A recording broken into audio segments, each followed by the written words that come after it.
masque nga baal ma dindi waaw ginnaaw yow takk nga sa masque baal ma dindi. voilà tey nag Média 25 tey nag ñu ngi dalal Moustapha Diakhaté nekkoon ci président groupe parlementaire alors ñuy commencé ci actualité ci mbirum Guinée gis nañu Guinée dem lañ doon wote naka nga jàngatee élection yi ci Guinée. waaw d'abord jërëjëf ci invitation bi maa ngi lay nuyu di nuyu ñi nga bokkal liggéey bi ak internet yi nuyu seetaan yëpp ñaan yàlla waxtaan bi amal njëriñ réew mi. boo Guinée day élection yi day yu particulière parce que boo ko seetloo ci Afrique de l'Ouest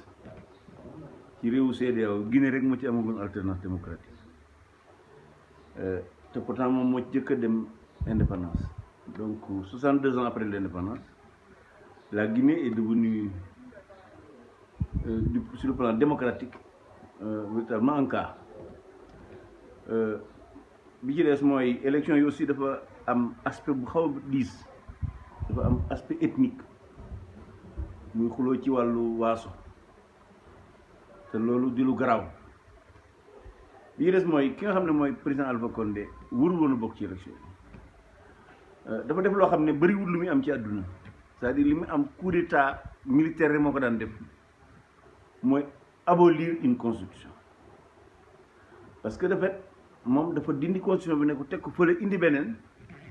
ne maanaam fi ne dafa mel ne moom amatul woon sax mandat donc yooyu yëpp boo ko boolee day am da nga ci boole da nga ci ànd ak njàqare am ci yaakaar moo tax ma jàpp ne ni ma gisee ni ma suivre élection yi parce que suivre naa quand même dans les médias mel na ne peuple guinéen bëgg na cette fois-ci aller vers l'alternance alternance boobu nag man boo gisee ma souhaité ko mooy li mu def Alpha Condé nekk koo xam ne dafa bokkoon ci combattant pour la démocratie ñu tëj ko ci kaso exilé ko mu ñëw Sénégal nit ñi jàppale ko mu dem ba nekk président bi mel ne du moom jàpp naa ne li nga xam ne moom la ko peuple Guinée war a tontu tey war a tontu démb ci élection yi mooy war nga ko ne ko on ne joue pas avec la démocratie da nga koy gëmbal ak bañ ko gëm kon encore une fois daal njàqare am na ci waaye yaakaar am na ci ma jàpp ne xëy na élection yi dana permettre Guinée mu rejoindre les pays où il y a eu des alternances démocratiques c'est-à-dire la quasi-totalité des pays de la CEDEAO mennum Guinée rek moo ci amagul loolu kon encore une fois njàqare am na ci may yaakaar aussi am na ci may ñaan nag rek élection yi ñu def ko ci jàmm bu ñu gañee président Alpha mu nangu ko parce que jàpp naa ne aussi président kii Cellou bu ñu ko gañee dina ko nangu bu fekkente ne gagné nañ ko démocratiquement am te kon élection yi moom wax ci démocratiquement dana jafe parce que boo xoolee fu mel ne Sénégal Guinéens yi nekk Sénégal mu xëy privé le droit de vote en fermant de manière unilatérale sans aucune raison la frontière avec le Sénégal et la Sierra Leone or réew yooyu ñaari réew yooyu ñooy réew yu ëpp ay Guinéens kon encore une fois daal njàqaren ci mais yaakaaren ci ma jàpp ne xëy na la Guinée va rejoindre les pays démocratiques de l'Afrique de l'Ouest. est-ce que noonu mu doxalee est-ce que mën nga ko jàngatee est-ce que mën nga wax tey Alpha Condé kooku modèle la tey si démocratie. Ah non Alpha Condé du modèle xëy na modèle la woon ci bi muy xeex démocratie waaye ci ni mu gouverner réew moom du modèle c'est un anti-modèle d'ailleurs parce que loolu li ci dangereux mooy mën naa tax ba peuple yi dem ba am découragé ci démocratie c'est vrai bon xoolee démocratie africaine yi c'est des démocraties yoo xam ne ay élite rawatina ñu jàng tubaab ñoo ko téye même bon an mal an dana permettre peuple yi au moins tous les 5 ans ñu élire un président loolu Guinée moom mënu ko moom bi mu toogee ba léegi lu ko neex lay def di ay nit ay mbooloo di faatu di rey ay nit di tëj ay kaso di torpiller la constitution di tripatouiller la constitution peut-être Alpha Condé du modèle et c'est dommage parce qu'il aurait pu être le Mandela de l'Afrique l'un des Mandela de l'Afrique de l'Ouest comme on le dit après Abdoulaye Wade évidemment. mais Afrique lan mooy seen problème tey suñu dirigeant africain ñu fàttali ne bëgg nguur rek bëgg nguur wala xam mel ne Sénégal gii sax bu ñuy wax président de la République ak gouvernement dañoo wax nguur bëgg nguur la rek maintenant bëgg nguur googu nag li ko permettre li ko gën a yombal mooy askanu africain yi muy Sénégal muy yeneen réew yi li ëpp ci askan wi dañoo jàngut c'est-à-dire bi amee indépendance ñi nga xam ne ñoo remplacé tubaab bi au lieu ñu jàngal askan wi ba ñu xàmmee nekk ay citoyens yu conscients et exigeants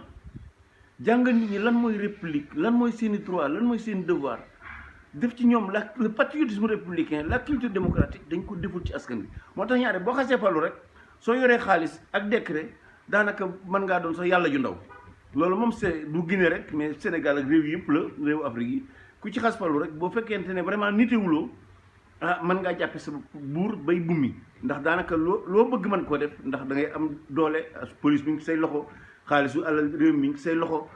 décret bi mi ngi say loxo kon encore une fois moo tax toujours damay wax ne combat yi démocrate yi war a song fi mu ne du ay combat pour nit ñi xam am lu leen nag mere nguur déedéet je crois que li gën di farata mooy ñu tabaxaat citoyen yi loolu nag jàpp naa ne acteurs yëpp am nañ ci responsabilité parti politique yëpp opposition ak ñeneen mooy ñu formé waat ay citoyen yoo xam ne boo leen bëggee teg lu jaaduwul ñu bañ parce que gis nga damay wax toujours nit ñi soo demoon ci jàkk di julli iliman ji bu jamujee da ngay dégg ñëpp subhanallah loolu nit ñi amee ci pas-pas boobu ñu am ci ku bëgg a yàq seenu julli ñu ne la bu ko fi yàqee noonu la war a citoyen yi war a amee pas-pas ci ku bëgg a yàq seen république ku bëgg a yàq seen démocratie ku bëgg a yàq seen état de droit ñu ne la bu mu am malheureusement nag foofu la ñu àggagul et je crois que le principal combat qu'on doit mener aujourd'hui c'est de mener un combat pour la citoyenneté parce que bu ñu ko defut itam dans les 60 ans à venir ni ñu agsi fii ni ñu mel rek la suñuy doom doon ci noonu suñuy doom noonu la ñuy mel. est-ce que si ñàkk jàng bu askan bi mais dafa mel na dirigeant ñoom dañuy profité si loolu. bien sûr vous savez que dirigeant africain yi dirigeant d'une manière générale xam nga da nga daan dégg wolof ñu naan maanaam rangoñu baadoo la mooy ci sim cere buur loolu li muy tekki mooy nguur yi ci ñaari levier la ñu sukkandiku benn mooy ñàkk gi nit ñi ñàkk jàng parce que nit ki bu jàngut day gaaw a tiit nit ki bu jàngut day yomb nax bi ci des mooy ñàkk gi ñàkk maanaam nit ñi ñàkk les pauvres nit ñi pauvre ñoom ci loolu la ñuy dundee nii boo gisee suñu démocratie bi ku mel ne Jacques Chirac da ko daan wax la démocratie est un luxe pour les pays sous-développés c'est vrai nit ñi bu fekkee jànguñu xamuñu dara yoruñu dara ku leen jiite ku ne boo seetu dara ci sa bopp rek mën nga leen a nax et malheureusement tous nos états africains d'une manière générale et notamment en Afrique de l'Ouest li gouvernement yi di def mooy dañuy sukkandiku ci ñàkk gi nit ñàkk xam ñàkk gi nit ñàkk xam seen i droit ñàkk gi nit ñàkk xam lan mooy république lan mooy président de la république ak ñàkk ak le fait que yoruñu dara li naan saaku bu taxawut bu defut dara du taxaw ci loolu la ñuy gouverner réew yi encore une fois moo tax ma jàpp ne fexe ba nit ñi xam moom mooy li ne kët na jonn bis bu Sénégal bu citoyen yëpp xamee rek ils deviendront conscients te bis bu ñu amee conscience dañu nekk exigeant su boobaa kenn du leen mën a yore ci ni nga xam ne noonu lañ yore ci noonu lañ leen yore ci jamono yi